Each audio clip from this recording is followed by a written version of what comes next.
Part 1.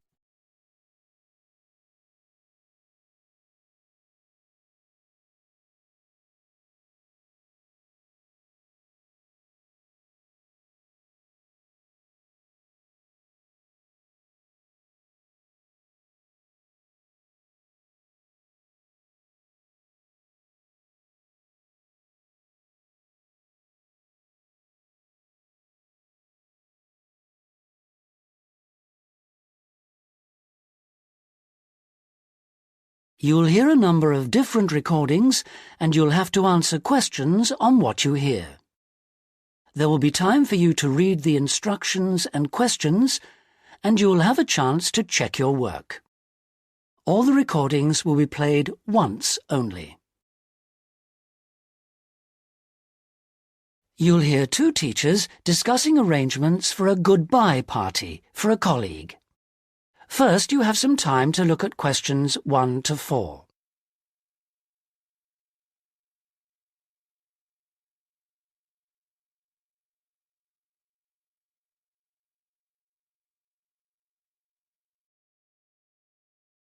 Now we shall begin. You should answer the questions as you listen because you will not hear the recording a second time. Listen carefully and answer questions 1 to 4. Hi, Tony. Thanks ever so much for coming. You know we've been asked to organise something for John's farewell. Yeah, sure. It's about time we started working out details. Exactly. We don't want to leave it so late that it's double the work. Right. Do you want me to take notes? Oh, that'd be great, thanks. Right.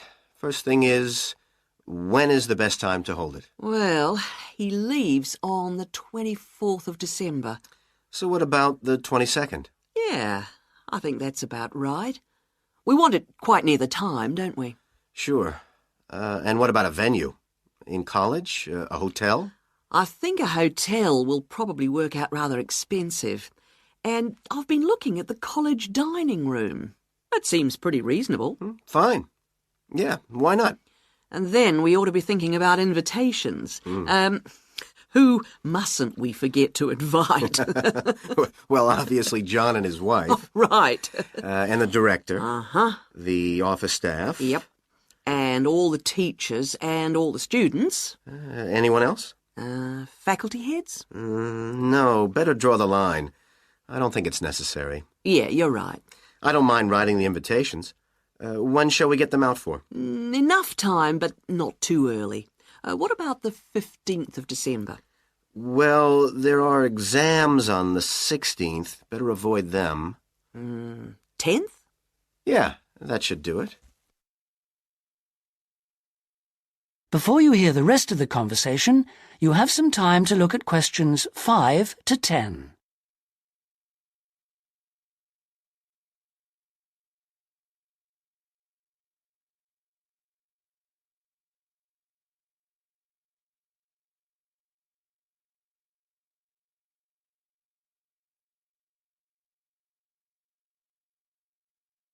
Now listen and answer questions 5 to 10.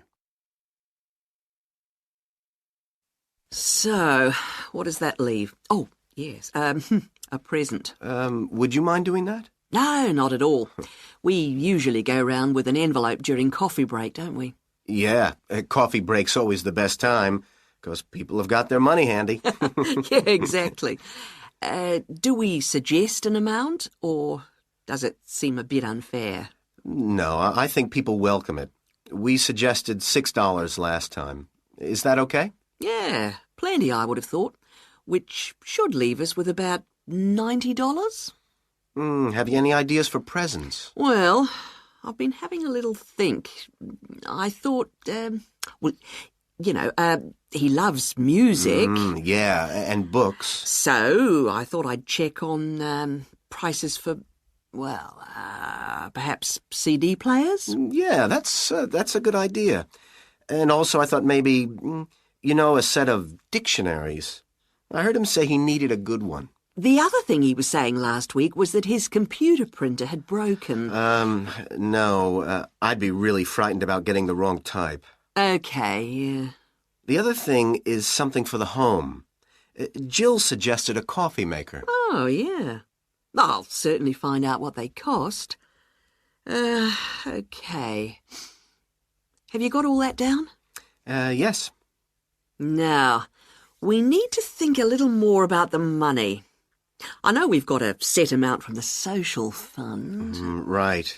What does that cover? It's meant to cover the cost of the room. Yeah. And a certain amount for food. And also drinks? Oh, yeah, certainly. But will it be enough? What we've done in the past is to ask guests to bring some snacks. Right. We don't ask them to bring more drinks because we figure that should come from the social fund. OK. Anything else for the guests to bring? Well, some music, because there'll be a tape deck there in the room, and we can have some dancing later on. Anything else? Well, it's just a thought, but a couple of years ago we had a really good party where we set up, some simple games. Yeah, great. Wasn't it based on photos from the students and teachers? That's right. So we should ask the guests to bring photos. OK, I'll put it on the invitations. Now, the last thing is, who shall we ask to do the speech? Don't you think it might be nice to have one of the students? Well, then the student leader? Yeah, much better than the director giving speeches again. OK, then I'll ask her. Lovely. So, is that all? It looks like it. Great. Oh, thanks ever so much. That is the end of part 1. You now have half a minute to check your answers.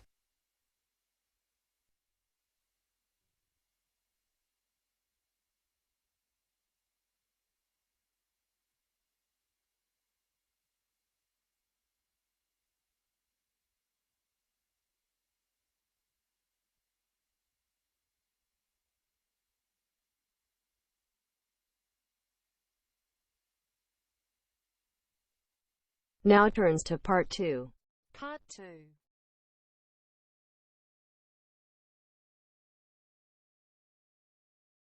You'll hear a pre-recorded message on the Travelite Travel Agency information line.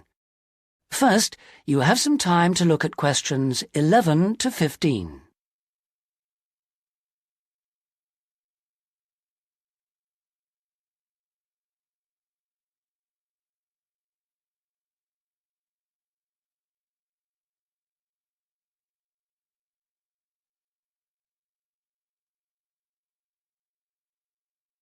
Now listen carefully and answer questions 11 to 15.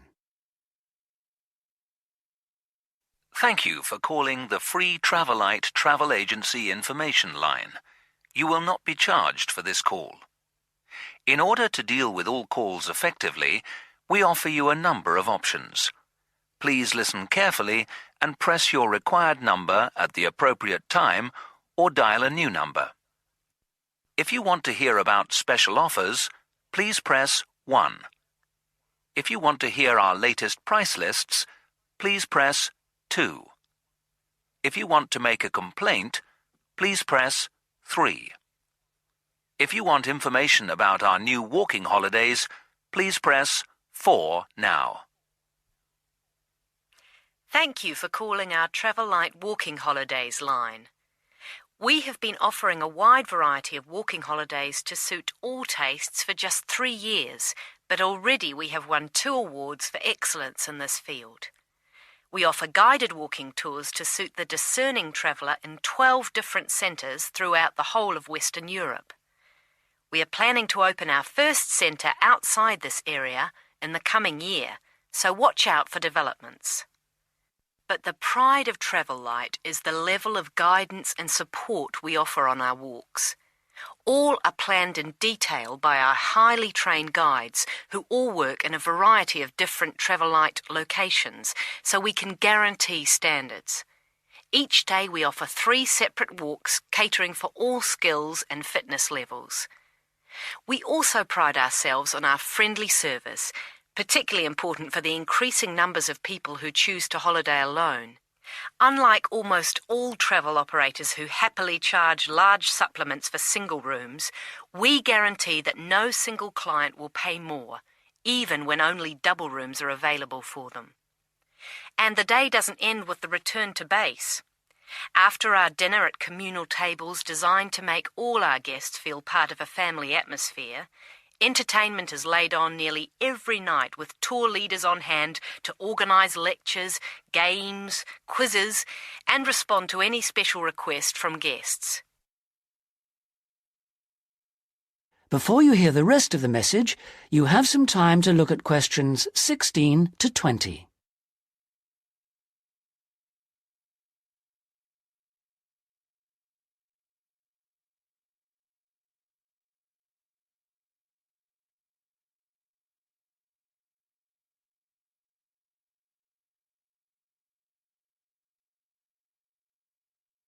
Now listen and answer questions 16 to 20. The following is a summary of costs and special inclusive offers on holidays for the coming summer.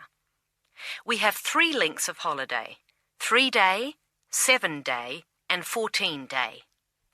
The 3-day holiday costs $180 for all accommodation, food and walking, and for the first time this year, we are including in that price the cost of picking you up from the nearest station. The 7-day holiday costs $350 per person and, as well as including the offers of the 3-day holiday, also includes a magnificent book giving the local history. On top of that, we are able to include free maps for you to better enjoy the walking and even plan in advance if you wish. For the 14-day holiday, our special price is $690 per person, and that includes all the offers for the 3- and 7-day holidays, plus membership of a local walking club, so you can better enjoy the full flavour of the local life. For further information, please contact your local travel agent. Thank you for calling the Travel Light Travel Agency Information Line. That is the end of part 2. You now have half a minute to check your answers.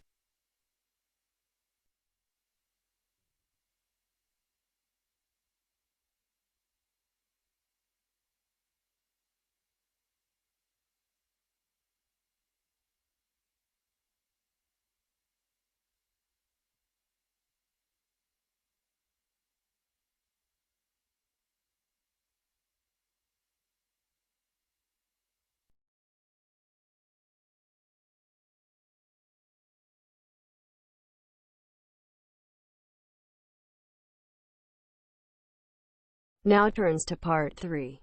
Part 3. You will hear a conversation between 2 students who are studying to be teachers, talking about science experiments. First, you have some time to look at questions 21 to 26.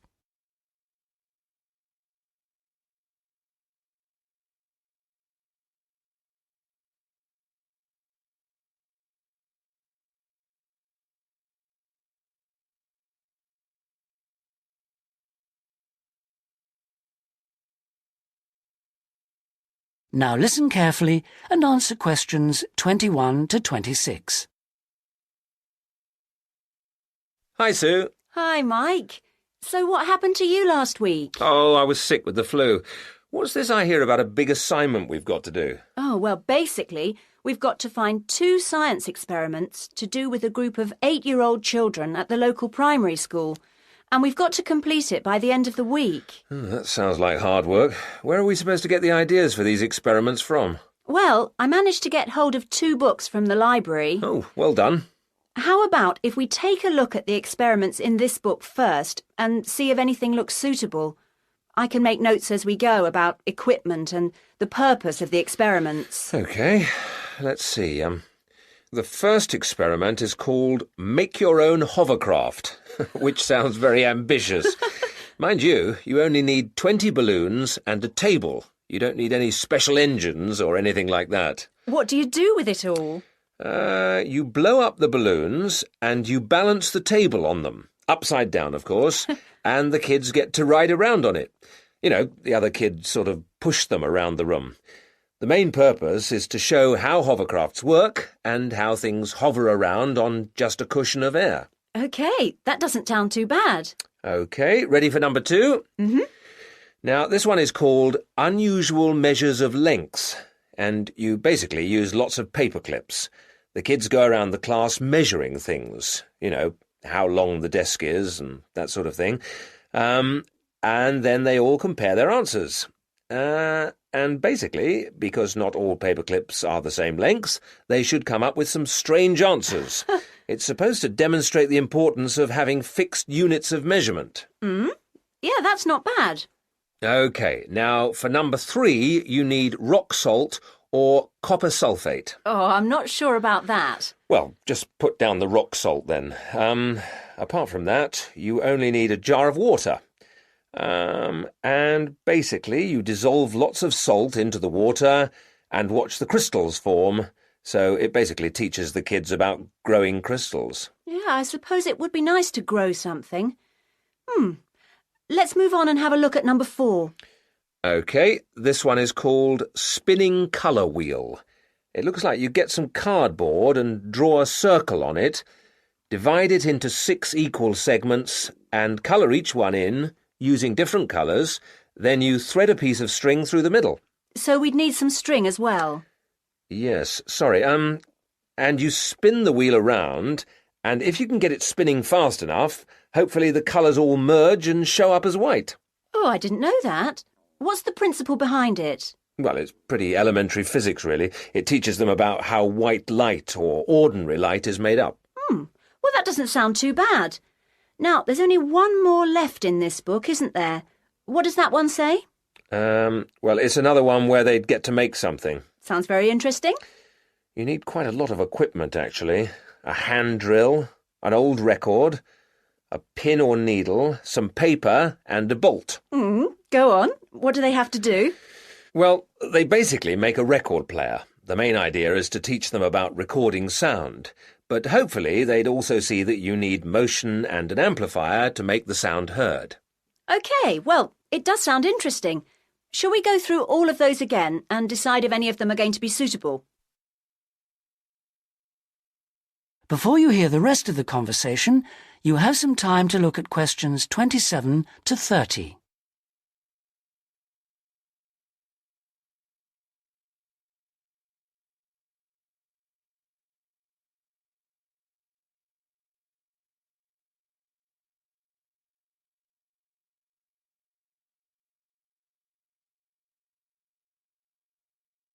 Now listen and answer questions 27 to 30. Right. Number 1. I thought this one sounded nice. There'd be lots of activity, and it doesn't need too much in the way of equipment. Yes, that's true, but don't you think it's a bit risky to get a group of 8-year-olds pushing each other around a classroom like that? Well, someone could get hurt. No, I don't like the sound of that one at all. Maybe you're right. What about number 2, with the paper clips? It sounds tame enough. Yes, a bit too tame, if you ask me. I think it needs to be something a bit more active and interesting than that, don't you? Yes, I suppose you're right. We won't get a very good mark if the children don't actually enjoy the experiments. And I suppose we could turn them off science for good. Well, what about the next one, number 3? Now, I quite like the idea of this one. Yes, so do I. But I seem to remember when we did it at high school, we had to wait up to a fortnight before we saw any halfway decent results. Oh, yes. Well, that won't be any good then. We'll only see the kids for 1 or 2 hours at the most. Yes, and we have to do the experiments and write up our results within a week. So that one won't do at all. OK. Well, what did you think of number 4? I like the idea of it, but do you think it will be a bit elementary for them? Well, they are only 8, you know. I know, but you know what I mean. Don't you think the activity itself is a bit babyish? Maybe you're right. They might have fun, but I mean, cutting out a circle and colouring it in. OK.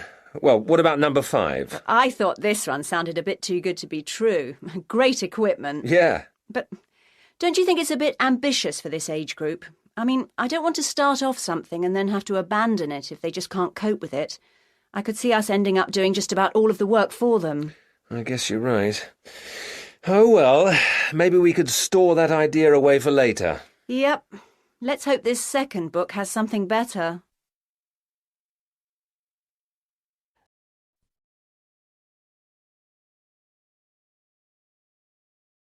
That is the end of part 3.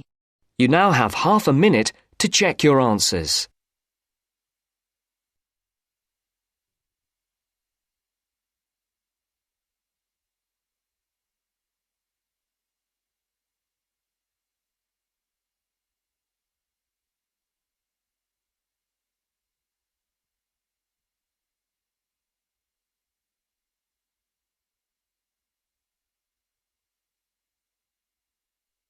Now turns to part 4. Part 4. You'll hear a lecturer talking about the meshing of sharks in Australia. First, you have some time to look at questions 31 to 40.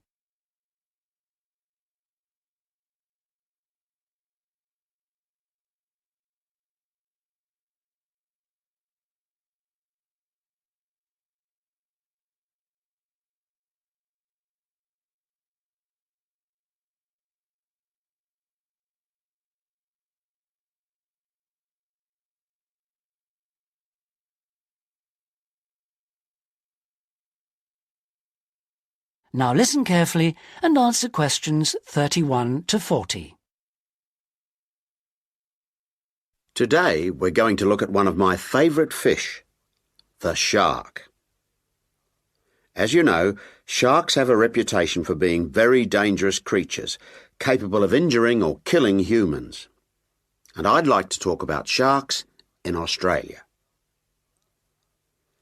Sharks are rather large fish, often growing to over 10 metres, and the longest sharks caught in Australia have reached 16 metres. Sharks vary in weight with size and breed, of course, but the heaviest shark caught in Australia was a white pointer. That weighed 795 kilograms. Quite a size. Sharks have a different structure to most fish. Instead of a skeleton made of bone, they have a tough, elastic skeleton of cartilage. Unlike bone, this firm, pliable material is rather like your nose and allows the shark to bend easily as it swims. The shark's skin isn't covered with scales like other fish. Instead, the skin's covered with barbs, giving it a rough texture like sandpaper. As you know, sharks are very quick swimmers. This is made possible by their fins, one set at the side and another set underneath the body, and the tail also helps the shark move forward quickly. Unlike other fish, sharks have to keep swimming if they want to stay at a particular depth, and they rarely swim at the surface. Mostly they swim at the bottom of the ocean, scavenging and picking up food that's lying on the ocean floor. While most other animals, including fish, hunt their prey by means of their eyesight, sharks hunt essentially by smell. They have a very acute sense of smell and can sense the presence of food long before they can see it.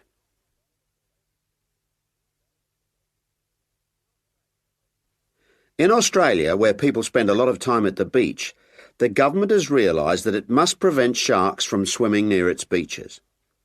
As a result, they've introduced a beach netting program.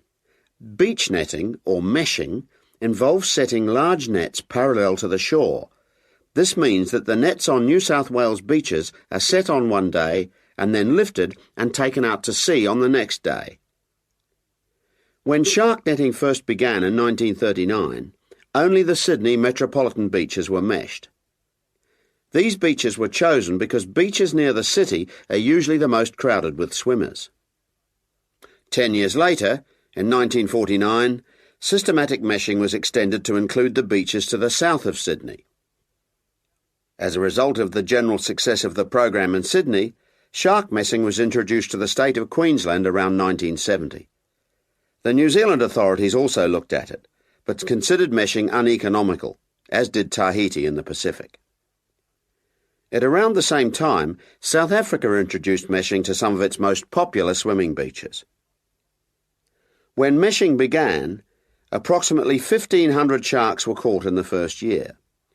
However, this declined in the years that followed, and since that time the average annual catch has been only about 150 a year. The majority of sharks are caught during the warmest months, from November to February, when sharks are most active, and when both the air and the ocean are at their maximum temperature. Despite quite large catches, some people believe that shark meshing is not the best way to catch sharks. It's not that they think sharks are afraid of nets or because they eat holes in them, because neither of these is true. But meshing does appear to be less effective than some other methods, especially when there are big seas with high rolling waves and strong currents, and anything that lets the sand move. The sand that's holding the nets down. When this moves, the nets will also become less effective.